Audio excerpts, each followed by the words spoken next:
अस्सलामुअलैकुम। आज का हमारा टॉपिक है फॉर लूप। फॉर लूप भी हमारे पास लूप की ही एक टाइप है और इसमें हम सबसे पहले इसकी हम डेफिनेशन देखेंगे। A for loop is a control flow statement that is used to execute a piece of code basis on the validity of same condition. It makes the code execute rapidly. मतलब क्या है, जो हमारे पास for loop होता है इसका बस ये काम होता है कि ये हमारे पास जो पीस ऑफ कोड का फ्लो होता है उसको कंट्रोल करता है।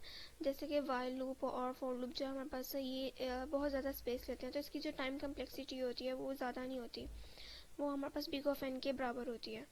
तो हमारे पास ये जो है फॉर लूप होता है बेसिकली ये बस इस कंट्रोल को फ्लो जो पीस ऑफ कोड का फ्लो होता है उसको कंट्रोल करता है। और उसमें भी यही होता है कि कंडीशन टेस्ट होती है, इसके बाद हमारे पास जो स्टेटमेंट है वो एग्जीक्यूट होती है।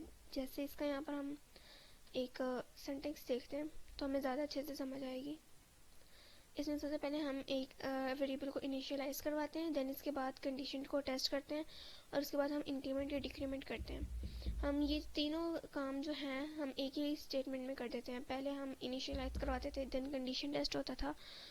जैसे हम वाइल और डू वाइल का एग्जांपल लें तो उसमें पहले क्या होता था, इनिशियलाइजेशन होती थी, कंडीशन टेस्ट होती थी, देन इसके बाद नेक्स्ट लाइन में इंक्रीमेंट डिक्रीमेंट और फिर उसके बाद स्टेटमेंट लिखते थे हम। लेकिन ये सारा काम एक ही लाइन में भी तो हो सकता है ना, तो ये सारा काम एक ही लाइन में कौन करता है, फॉर लूप करता है हमारे पास। तो इस तरह से क्या होता है, ये फ्लो को कंट्रोल करता है। तो ये हमारे पास इसका बेसिक सिंटैक्स है। अब हम इसको एक कोड के ज़रिए भी देखते हैं। जैसे मैं यहाँ पर फॉर लगाती हूँ और मैं इसको एक ही लाइन में इनिशियलाइज करवा देती हूँ, i इज इक्वल्स टू 1 और यहाँ पर मैं कंडीशन टेस्ट करती हूँ कि लेस देन इक्वल्स टू 5 होना चाहिए। लेकिन इसमें एक चीज़ ये है कि इनिशियलाइज करवाने के बाद भी हमने स्टेटमेंट टर्मिनेटर यूज़ करना है और कंडीशन लगाने के बाद भी, और इंक्रीमेंट डिक्रीमेंट करना है। इसके बाद हम यहाँ पर एक स्टेटमेंट पास करेंगे। मैं हेलो वर्ल्ड की स्टेटमेंट पास करूँगी। इसके बाद हम यहाँ पर इंक्रीमेंट करेंगे और एक मैं नेक्स्ट लाइन भी लगाऊंगी, नेक्स्ट लाइन के लिए स्टेटमेंट यूज़ करूँगी।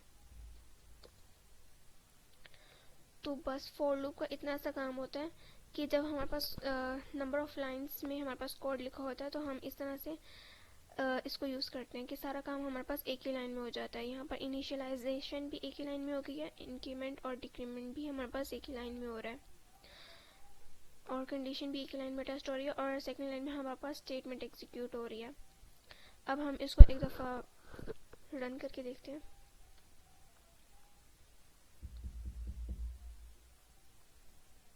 अब हमने इसको एक दफ़ा रन करके देखा तो हमारे पास यहाँ पर 5 टाइम्स हेलो वर्ल्ड प्रिंट होकर आ रहा है, जबकि हमने यहाँ पर एक ही दफ़ा स्टेटमेंट लिखी थी और ये सारा काम इनिशियलाइजेशन और इंक्रीमेंट डिक्रीमेंट कंडीशन टेस्ट ये सारा हमारे पास एक ही लाइन में हो गया और ये दूसरी लाइन में हमने सिर्फ हेलो वर्ल्ड प्रिंट करवाया और अकॉर्डिंग टू कंडीशन हमारे पास 5 टाइम्स हेलो वर्ल्ड प्रिंट होकर आ गया।